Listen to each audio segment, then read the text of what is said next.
그 지방선거 이제 판세를 흔들 마지막 인물 누굴까요? 짜잔. 왜 안 나오나 했죠? 네.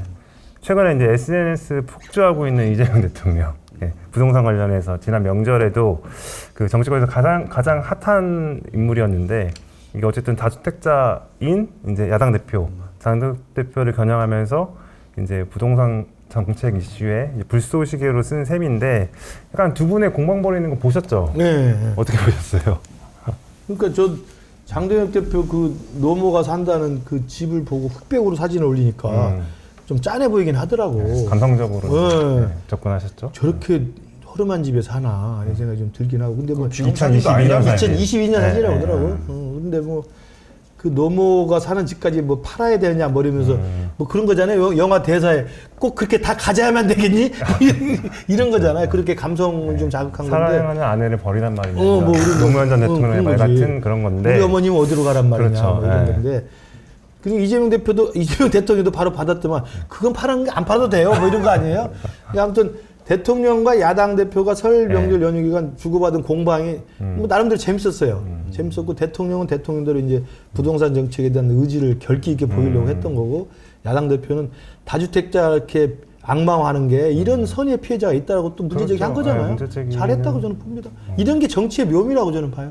네. 근데 사실은 대통령이 딱 야당 대표를 겨냥해서 이렇게 뭔가 이렇게 계속 때리는 거를 SNS로 그건 전 거의 처음 본 것 같아가지고. 아니 그게 아니고 네. 장동혁은 좋지. 동급이 되잖아. 그렇죠. 자기는 1대1로 그럼. 상대를 해주는 건데 그러니까요. 맞아요. 얼마나 좋아. 맞아요. 네. 그러니까 이재명 대통령이 정치를 잘하는 거예요. 왜냐하면 장동혁하고 이제 영수회담까지는 아니었지만 대표회담으로 뭔가 좀 해주려고 했는데 불발됐잖아요. 그렇죠. 그러면 야당에서 장동혁이 지키고 있는 게 좋아. 예? 네.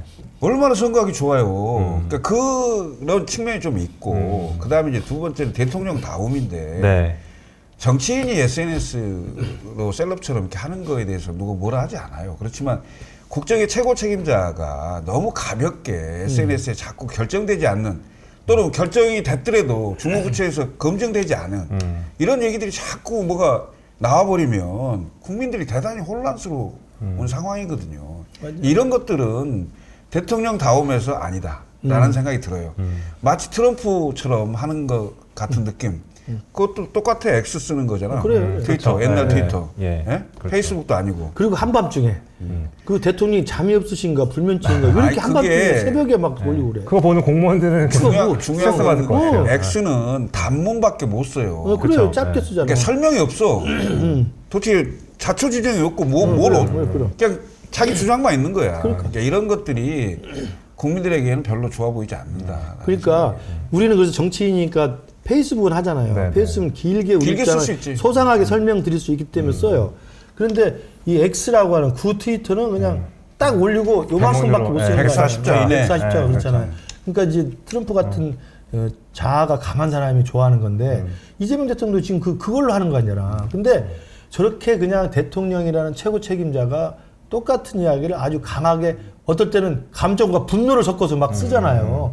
그러면 지켜보는 국민도 불편할 뿐만 아니라 나는 그게 새벽에 심야에 써서 올리면 그 공무원들은 어떡하냐고 나는.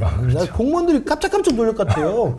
그럴 거 아니야? 그렇죠. 특히나 이제 국토부 같은 경우는 김윤덕 장관이 당연히 야 대통령 트위터 꼭 확인해봐라 누구 한 명 전담 마크면 줬을 것 같아. 그럼 이 사람은 어떡하냐고 시대때도 없이. 그러니까요. 나는 이게 대통령으로서 너무 좀 지나친 거라고 생각하고 또 하나는 아까 그 장동혁 대표랑 동급을 해주는 그런 보이지 않는 효과가 있었잖아요. 이번 설날 연휴 둘이 싸우니까. 그럼 정청래가 이제 한 방 먹었잖아. 그러니까 고도의 정청래가 디스인 그렇지. 것 같아요. 예. 합당 논란하면서 한 방 먹어서 판정패를 당해서 지금 쓰러져 있어. 그러니까 설날 때 장동혁하고 이렇게 시소 게임 하면서 장동혁 키워준 거잖아. 네, 그렇죠. 그러니까 저는 이재명 대통령이 그런 정도의 또 정무적인 판단을 한 것 같고 재밌는 이야기 하나 하면 북한에 옛날에 김정은이 있기 전에 김정일 시대 때 장군복이라는 게 있었어. 장군복. 장군복. 우리 조선은 장군복이 있다. 아니 옷이 아니라 장군을 잘 만난 복이 있다 이거야. 아, 위대한 김정일 장군을 만나서 그렇죠. 장군복이 있다. 네. 수령복, 장군복 있어. 양쪽에 써 있어. 이쪽 수령복이라고 써 있고 장군복이라고 써요. 수령복은 야당 김일성 얘기하려고 수령복이고 그렇죠. 장군복은 김정일 장군복이야. 아, 야당복 얘기하려고. 그치? 참 너무 길다. 아, 내가 북한 전문에 잘난 척 하려고 그래. 근데 이재명 대통령 지금 야당 입장에서는 장군복이 있는 거야. 장동혁 장군복이 있어, 지금. 미치겠어. 이게 야당이 바뀌어야 돼. 네. 장군이 바뀌든지. 아니, 그러니까 장씨가 바뀌든지. 오죽하면 민주당이 다수이기도 하고. 네. 그다음에 이게 지금 현재 오늘 뭐 1심 판결이 나기도 했지만 국힘의 지도부와 국힘의 의원들의 그러니까 메신저로서의 역할이 전혀 안 돼요. 국민들이 듣지를 않아. 그러니까 이런 상황이 되니까 이재명 대통령도 민주당도 마음대로 하는 거야. 그러니까. 세상에 공천원금 받았다고 녹취록이 다 나와. 없어져버렸어, 다 없어져버렸어. 녹취록이 나와서 그렇죠. 뭐 의원들이 뭐 탈당도 하고 막 했는데 민주당 욕한 사람이 없어. 없어. 아니, 황당하잖아. 그게 장군복이라니까? 이 상황이 야당도. 뭐냐면 네. 우리가 보통 335 그 모여서 뭐 명절 때는 이 얘기를 하잖아요. 맞아요. 그러면 공격을 어떻게 하냐면 야 니네는 총 들고 갔잖아. 니네는 군인들 내보냈잖아. 이거보다 더 심한 건 없는 거야 사실은. 한심하다고 다 그러죠. 그러니까 그럼 이거에 대해서 반성이 없어 또. 그게 이제 우리 야당이 지리멸렬한 가장 큰 상황이고, 그래서 지방선거 아까 포기했을 거라는 자포자기가 이 심정이 있는 거고, 그래서 지방선거 끝나고 나서 지금 야당이 다시 살 수 있을지, 그 폐허가 된 무덤가에 새롭게 희망의 싹을 틔울 수 있을지, 그게 제일 큰 관건이에요 사실은. 우리 그 정치하는 입장에서는. 그거 아니면은 대통령도 폭주하게 되고 여당도 폭주하게 돼요. 야당이 다시 살아나야 되거든. 근데 정청래 대표도 뭔가 폭주하고 싶을 것 같은데. 그렇죠, 그렇죠. 네. 그러니까 야당이 저러니까 정청래가 그거 믿고 폭주했는데 대통령이라는 브레이크에 딱 걸린 거지. 그렇죠. 내가 볼 때 정청래가 이번엔 이재명 대통령한테 한 방 먹은 거거든. 그렇죠. 제대로 네. 먹은 거거든. 근데 지금 지난주에 저희가 방송했을 때 이제 정청래 대표하고 이재명 대통령을 놨을 때 이제 누가 더 우위에 있냐라고 했을 때 저는 이제 약간 이재명 대통령 쪽으로 쏠렸다고 생각해서 6대 4였고 형님들은 아직 뭐 정청래 정청래가 대표라고 그렇죠. 했는데 그거 바뀌신 거예요? 그 사이 좀 바뀐 것 같아. 분위기가? 송영길. 홍영길 아, 살아 송영길 돌아왔고. 등장? 야, 핵심 변수예요. 왜냐하면 아주 이재명 대통령하고 아직 뭐 송영길 대표가 막 밀접하다 이런 건 아니지만 그렇죠. 우리가 통상 아는 게 송영길의 지역구를 이재명 대통령한테 물려줬잖아요. 그렇죠. 예. 물려줬고 당시에 이재명 대통령이 사법 리스크니 뭐니 공격이 굉장히 많았는데 의원직을 가지고 있었고 의원직을 바탕으로 해서 다시 당대표가 돼서 그렇죠. 결국은 사법 리스크를 막은 거거든. 예?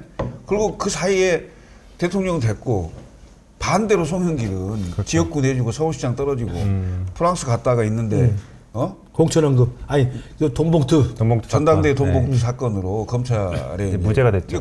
구속까지 당했잖아. 그럼. 그래서 이제 무죄로 살아오긴 했지만 이런 상황을 보면 민주당 당원들이 송영길을 좀 애석하게 생각하는 게 있을 거예요. 그래서 이런 거에 대해서 이재명 대통령이 뭔가를 좀 그 보상이랄까 챙겨준다. 이런 것이 있을 수 있는 건데 이게 사실은 그러니까 민주당 내 그리고 이재명 대통령 후계를 생각할 때 큰 덩치 큰 사람이 하나가 온 거야.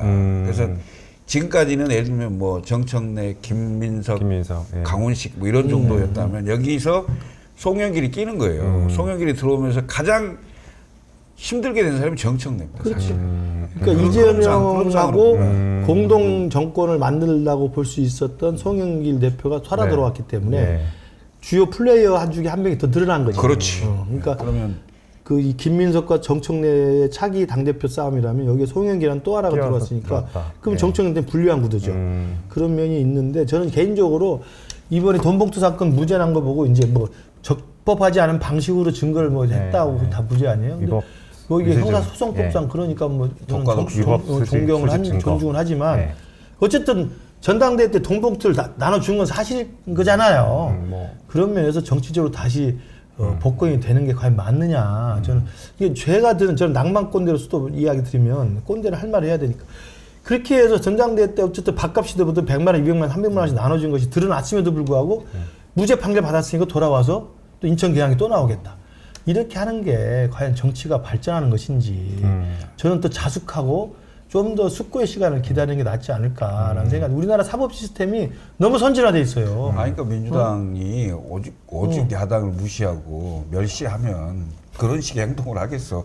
더군다나 우리나라 3심 제도인데 대법원 판결까지 판결도 확정이 안 안 났잖아. 됐어. 그럼. 송영길 확정 안 됐어. 아, 1, 2심 네. 무죄니까 뭐 대충. 그다음에 이제 되겠지. 김용 전 뭐 민주연구 부원장인가? 부원장, 예. 이 양반도 아직 대법원 확정 판결이 안 났는데 그렇죠. 어딘가에 재보궐이 나온다고 막 언론 기사가 막 나오는 거야. 콘서트 해가지고 하고 뭐 있잖아요. 예. 민주당 지도부가 다 왔잖아. 아, 의장서부터 다 다니더만 또. 그러니까 이게 우리나라 정치가 너무 염치가 없고 너무 이 자기 발못을 인정하지 않고 뻔뻔한 거예요. 나는 이건 진짜 옳지 않다고 봐. 할 말 없어. 계엄은 누가 했노? 그러니까 아니 그 사람이 그놈이 한 거고. 그러니까 이게 사법부에서 무죄라고 그래서 정치적, 도의적, 윤리적 책임이 사라지는 건 아니라고 봐요. 저는 그러면서 송영길 대표가 살아서 와갖고 정치 활동을 똑같이 제가 개인적으로 송 대표랑 굉장히 친합니다.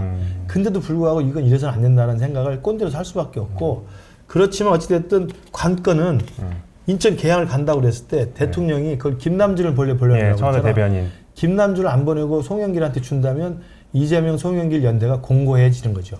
그러면 사실 정청이 힘들어지죠. 이런 설도 있어요. 지금 지금 송영길이 이사를 갔거든. 이사 갔대. 갔죠. 예. 갔는데 그거는 이재명 대통령한테 나 일로 이사 갔으니까 당신이 알아서 해줘.